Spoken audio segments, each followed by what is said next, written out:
Shalom Bapak Ibu Saudara, kembali kita berjumpa hari ini untuk menikmati kebenaran firman Tuhan.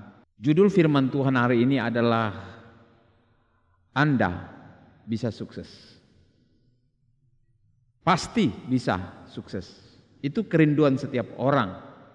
Semua orang. Orang beriman kepada Yesus atau tidak beriman kepada Yesus selalu mengharapkan kesuksesan.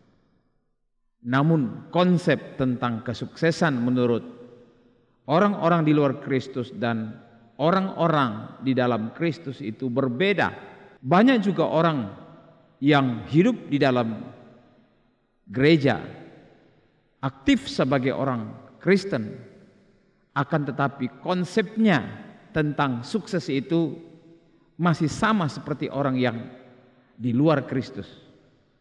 Itu sebabnya dalam kitab Pengkhotbah pasal yang ke-6, pada umumnya orang yang memahami arti kesuksesan menurut cara pandang duniawi akan mengalami persoalan-persoalan seperti yang dikatakan oleh seorang paling berhikmat yang pernah ada, seorang raja yang kita kenal sebagai Salomo.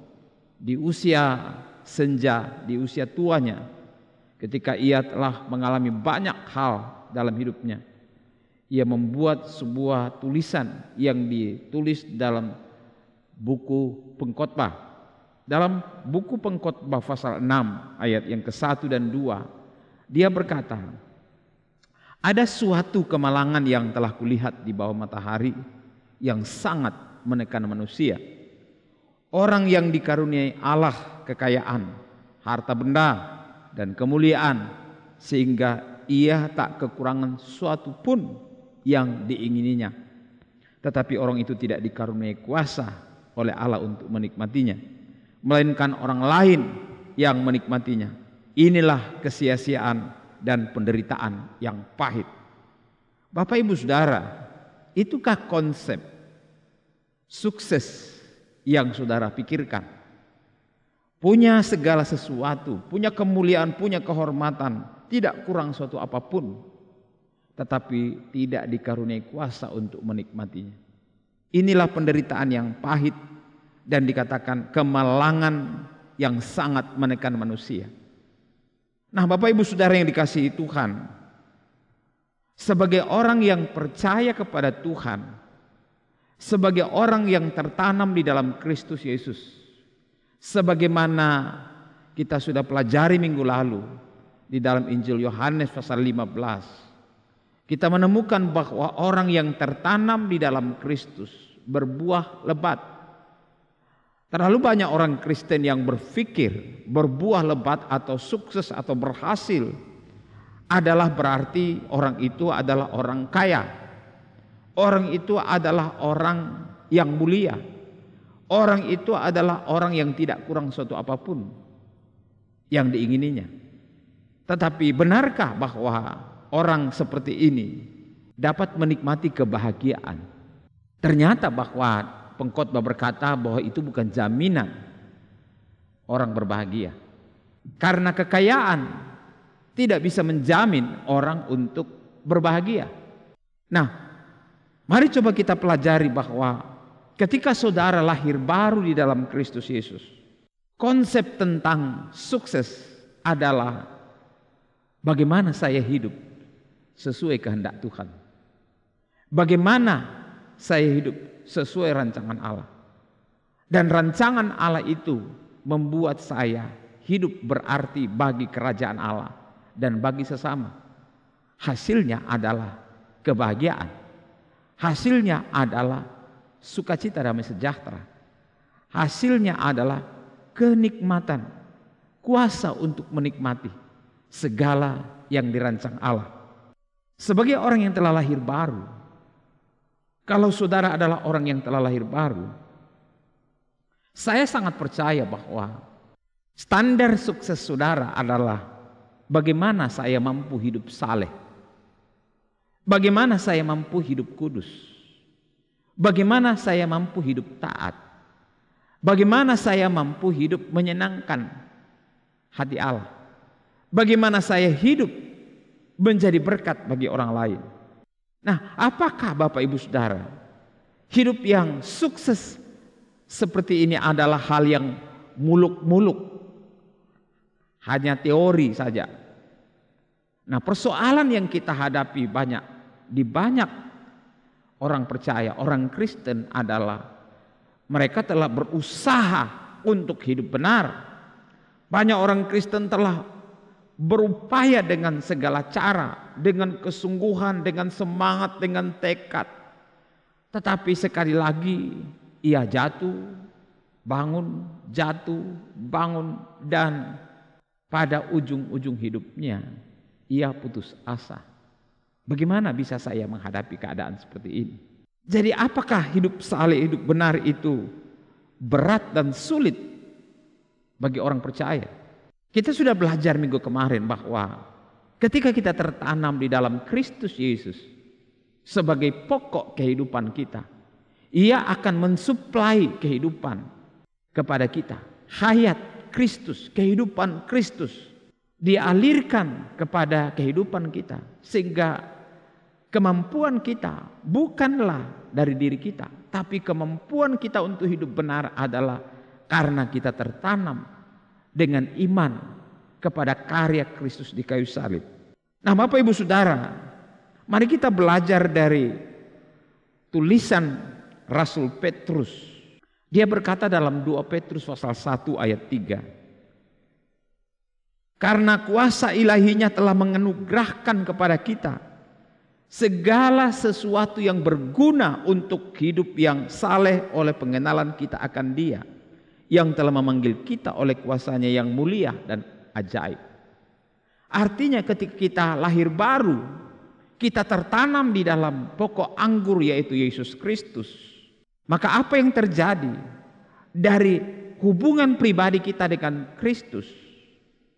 Kita menerima apa yang disebut kuasa ilahi.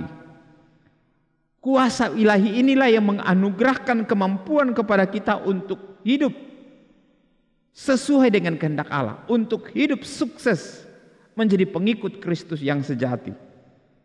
Karena dikatakan di sini bahwa kuasa ilahinya telah menganugerahkan kepada kita segala sesuatu yang berguna untuk hidup saleh dalam pengenalan kita akan Dia.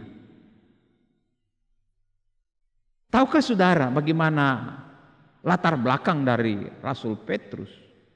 Ia seorang yang sebelumnya adalah orang yang banyak kali gagal, jatuh, bangun dalam hidupnya menjadi pengikut Yesus atau murid Yesus.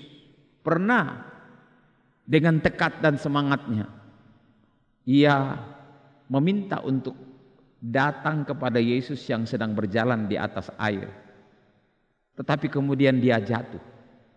Dalam kondisi seperti itu, Yesus datang dan mengangkat dia. Saudara juga tahu bagaimana Petrus pernah menyangkal Yesus 3 kali. Bahkan bersumpah tidak mengenal Dia. Dalam sejarah gereja, kita juga kenal Petrus. Ketika dalam masa kekaisaran Nero yang memerintah Roma sekitar tahun 60-an, di mana orang Kristen dianiaya sedemikian rupa. Waktu itu Petrus dan murid-muridnya berada di Roma. Lalu murid-muridnya ini karena takut Petrus diapa-apai atau mati di Roma, para muridnya memberi saran kepada Petrus untuk tinggalkan Roma supaya ia bisa selamat. Tapi dalam perjalanannya keluar dari kota Roma, di sebuah jalan ia melihat Yesus. Lalu dia bertanya kepada Yesus dalam bahasa Latin, "Quo vadis, Domini?" Tuhan mau kemana? Lalu Yesus berkata kepadanya, "Aku akan masuk ke kota Roma untuk disalibkan yang kedua kali." Petrus merasa sangat bersalah. Dia berlutut minta ampun kepada Tuhan. Lalu segera ia putar balik badannya dan berjalan kembali ke Roma. Saat itulah Petrus ditangkap. Lalu kemudian dieksekusi. Ketika akan dieksekusi, Petrus berkata, saya tidak layak disalib seperti Tuanku, Yesus Kristus. Izinkan saya untuk disalib terbalik, karena saya tidak layak.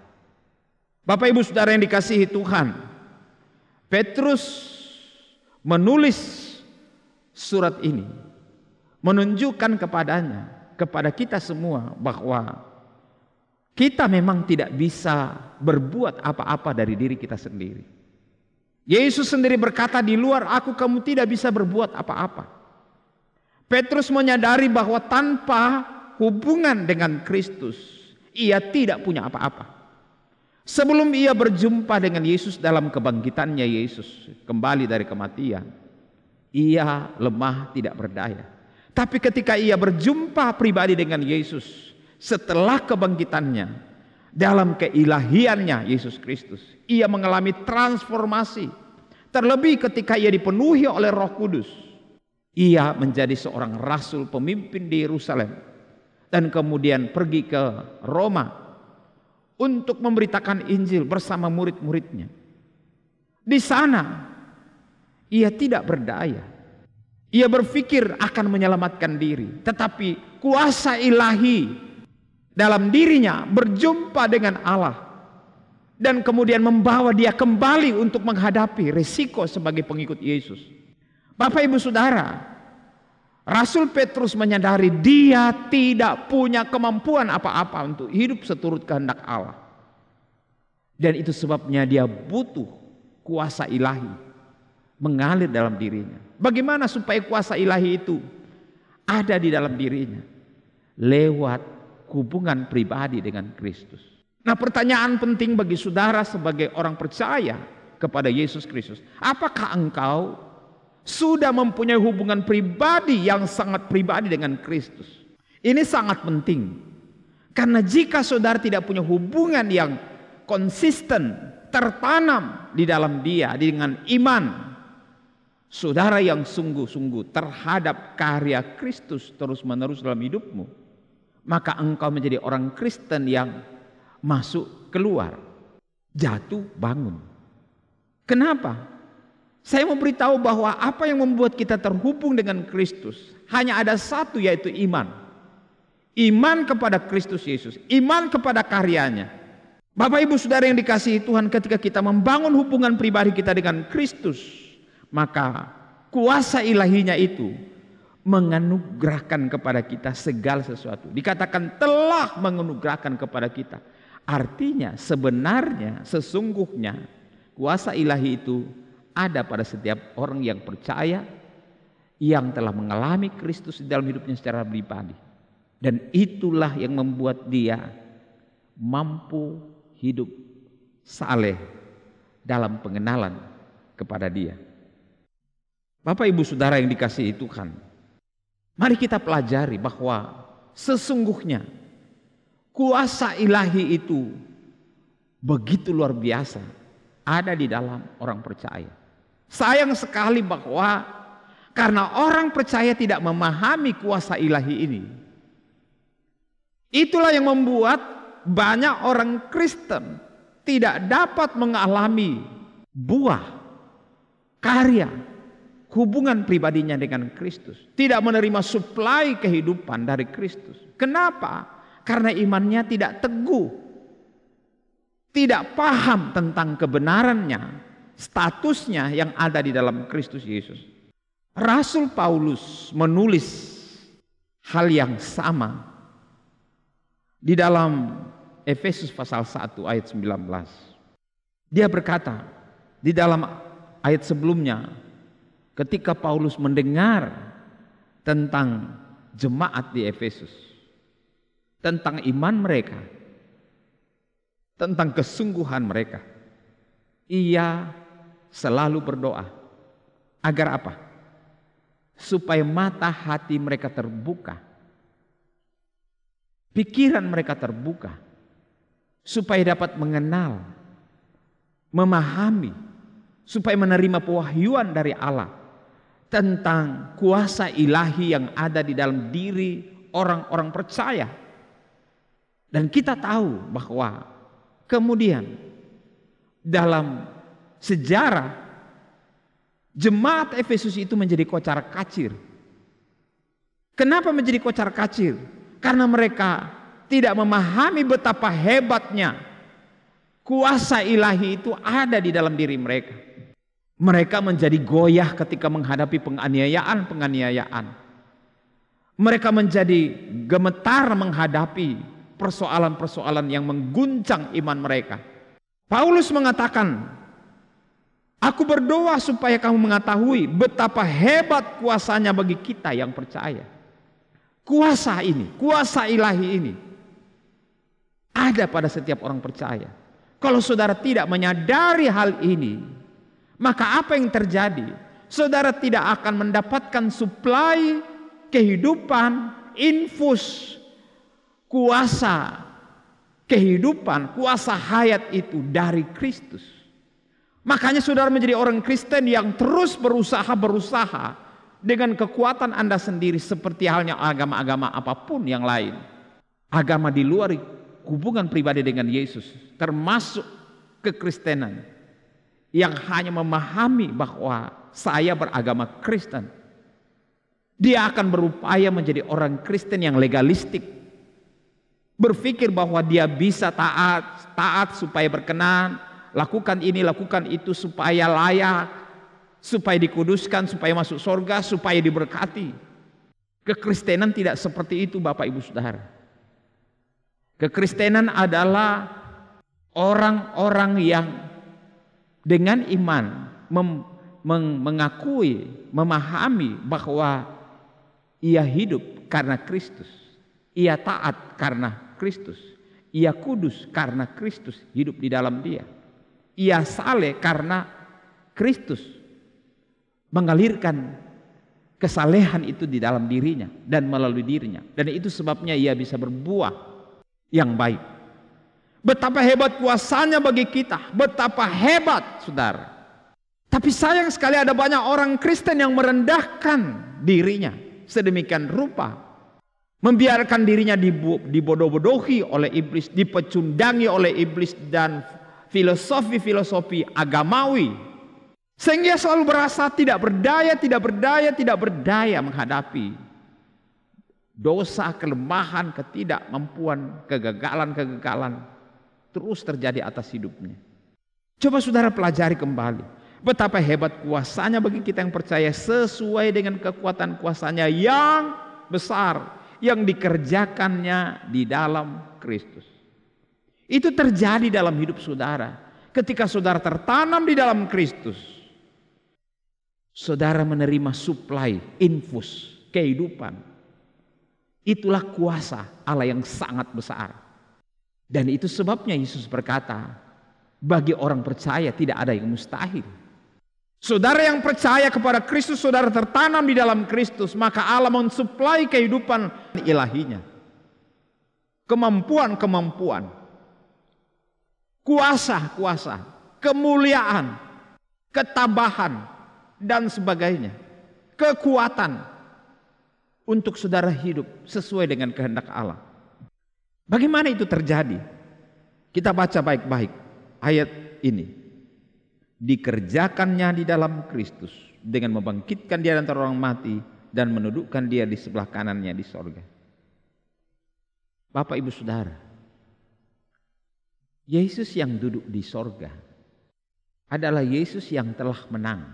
Ketika dia menyelesaikan tuntutan hukum, menyelesaikan dosa setiap orang, apa yang terjadi? Ia bangkit, ia menang, dan dia berkata, segala kuasa di sorga dan di bumi telah diberikan kepadaku. Dan dia berjanji, aku akan menyertai kamu sampai kesudahan alam. Itu berarti bahwa ia tidak pernah meninggalkan saudara, kecuali saudara yang mengambil keputusan meninggalkan dia. Kalau Tuhan sendiri tidak pernah. Dia menjadi Immanuel, tinggal bersama kita. Persoalannya adalah apakah kita memahami kebenaran ini sungguh-sungguh dalam hidup kita. Kuasa ilahi daripada Allah kuasa ilahinya ini telah meninggikan Kristus atas segala sesuatu. Itu kita bisa baca di dalam ayat 21. Dan itu telah diletakkan. Jadi kuasa yang luar biasa itu atas segala sesuatu itu kemudian diberikan kepada gereja. Jadi saudara sekarang menerima kuasa ilahi itu ada di dalam diri saudara, yaitu kemenangan Kristus atas segala sesuatu. Jadi saudara, ketika saudara tertanam di dalam Kristus, saudara diberi otoritas menguasai segala sesuatu, berkuasa atas segala sesuatu. Itu bukan berarti saudara menjadi Allah. Tidak. Saudara menerima suplai kehidupan ilahi supaya engkau dapat menjadi seperti yang dirancang oleh Allah, menjadi seperti yang dikehendaki oleh Allah. Dan apakah saudara berpikir bahwa jika Allah membawa saudara dalam rancangannya, apakah Allah bisa gagal? Saya sangat yakin Allah tidak bisa gagal, tidak mungkin gagal. Ketika engkau tertanam di dalam Dia, otomatis engkau berhasil, tidak mungkin gagal. Saya bisa membawa seseorang masuk dalam kehidupan saya, dalam keluarga saya, mendidik, memelihara, dan mengajar dia. Saya bisa gagal. Tetapi Kristus tidak mungkin gagal membawa saudara dalam hubungan persekutuan dengan Dia. Baca baik-baik ayat 22. Segala sesuatu telah diletakkannya di bawah kaki Kristus dan Dia telah diberikannya kepada jemaat sebagai kepala dari segala yang ada. Jemaat adalah kepala dari segala yang ada. Karena apa? Karena diberikan oleh Allah kepada Kristus sebagai kepala, dan tubuh Kristus di dunia adalah saudara sebagai gereja. Manifestasi daripada kuasa Allah ada lewat saudara, ada lewat gerejanya, termanifestasi, teraplikasi lewat kehidupan saudara. Saudaralah representasinya Allah di muka bumi. Karena apa? Saudara terhubung seperti layaknya pokok anggur dan carang, seperti kepala dan tubuh. Ayat 23, jemaat yang adalah tubuhnya itu kepenuhan Dia yang memenuhi semua dan segala sesuatu. Jadi sangat berdasar bahwa Petrus berkata, kuasa ilahinya telah dikaruniakan kepada kita, dianugerahkan kepada kita agar kita bisa hidup saleh dalam hubungan kita dengan Dia. Hubungan pribadi, hubungan yang akrab, bukan sekedar pengetahuan teologis, tetapi hubungan pribadi yang erat, layaknya hubungan seorang anak kandung dengan ayahnya, atau seorang suami dengan istrinya, istri dengan suaminya. Itulah pengenalan. Ketika kita membangun hubungan ini dengan Allah di dalam Kristus Yesus, percayalah Anda pasti bisa berhasil. Dan ini akan berdampak. Ketika hubunganmu dengan Tuhan itu berhasil, itu akan berdampak ke dalam segala aspek kehidupan saudara. Jadi Bapak Ibu Saudara yang dikasihi Tuhan, melalui kelahiran baru, setelah kita diciptakan baru di dalam Kristus Yesus, hubungan kita dengan Kristus melalui pekerjaan Roh-Nya yang kudus, kita menerima suplai kuasa, menerima suplai hikmat, menerima suplai kemampuan, menerima suplai kekuatan yang kita perlukan untuk hidup sesuai dengan kehendak Allah dan memuliakan Allah. Paulus berkata dalam Roma 11:36, itu bukan dari diri kita. Segala sesuatu itu adalah hasil pekerjaan Allah, hasil hubungan pribadi kita dengan Dia. Makanya segala sesuatu itu dari Dia, oleh Dia, kepada Dia, dan bagi Dia, semua kemuliaan. Kenapa?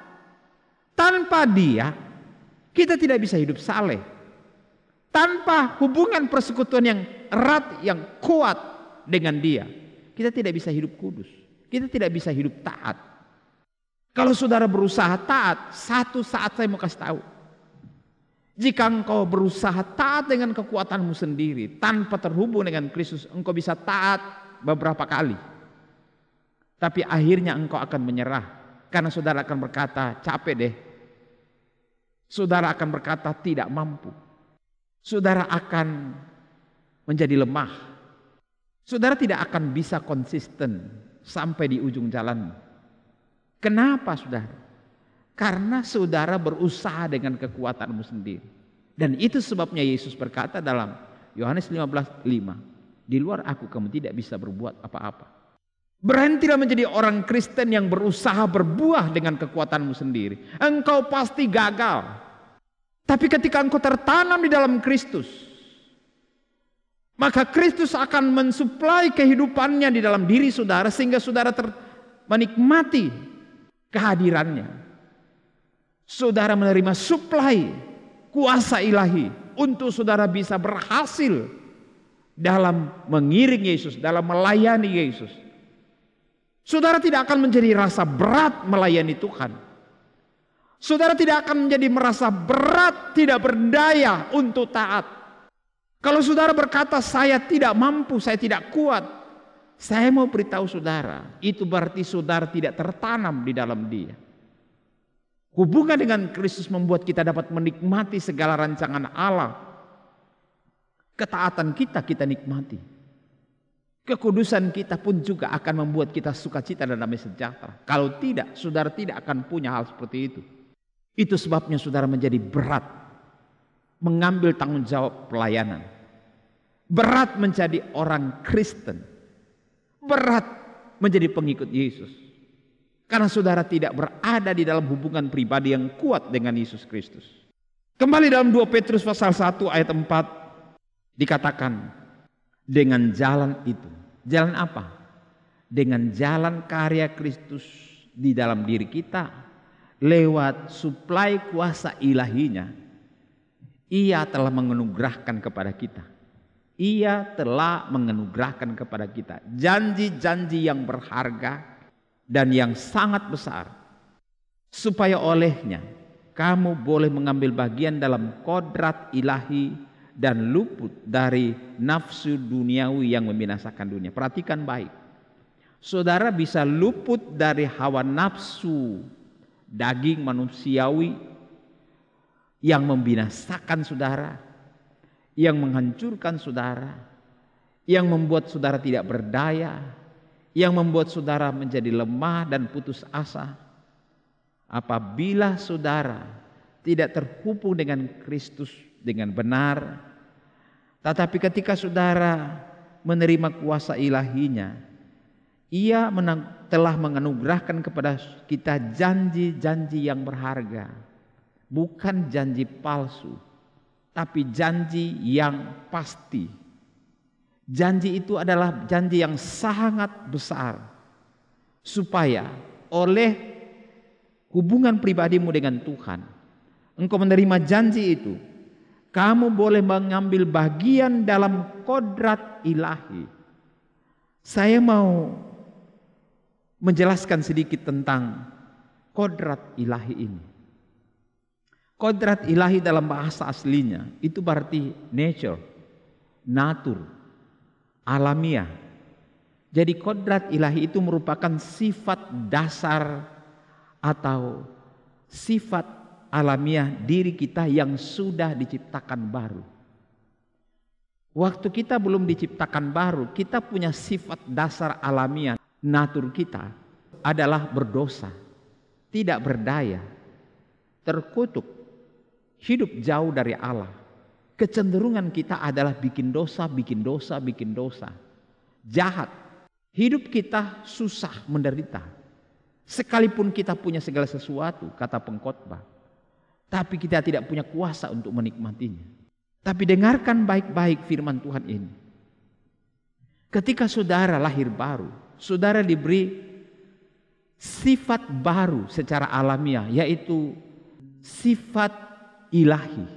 Kenapa sifat ilahi? Saudara kalau baca 1 Yohanes 3 ayat 9, dikatakan begini, setiap orang yang lahir dari Allah Saudara yang lahir baru di dalam Kristus dikatakan tidak berbuat dosa lagi. Artinya tidak terus-menerus hidup dalam dosa. Tidak terus-menerus berbuat dosa. Karena dosa bukan lagi seleranya. Dosa bukan lagi habitatnya.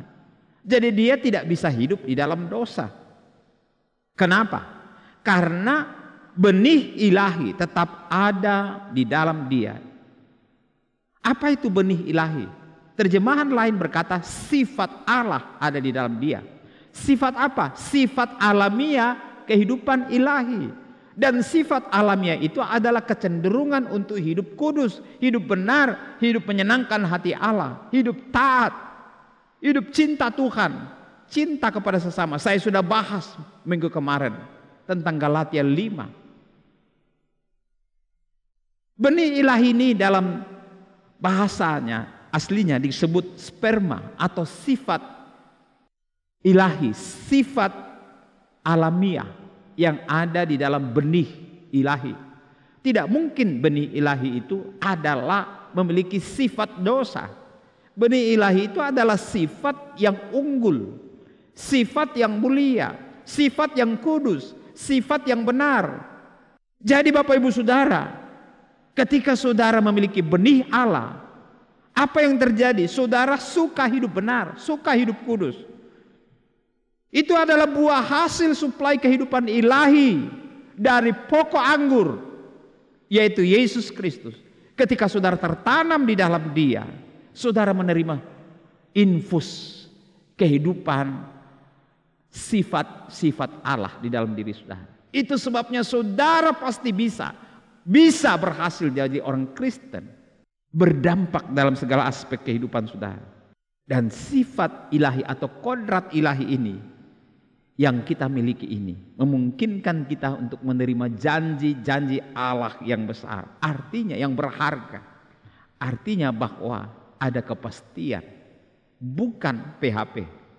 Tuhan yang berjanji, Tuhan yang setia. Kenapa? Karena kita punya sifat Allah di dalam diri kita. Kita memiliki kodrat ilahi dalam diri kita. Dan ini membuat kita mampu hidup sukses sesuai kehendak Allah. Nah, Bapak Ibu Saudara yang dikasihi Tuhan, mari saya mengakhiri firman Tuhan dengan mengutip pernyataan Rasul Paulus di dalam Galatia 2 ayat 20 dalam terjemahan IMB. Dikatakan begini, aku telah disalibkan bersama Kristus, namun aku hidup. Tetapi bukan lagi aku, melainkan Kristus yang hidup di dalam aku. Perhatikan ini baik.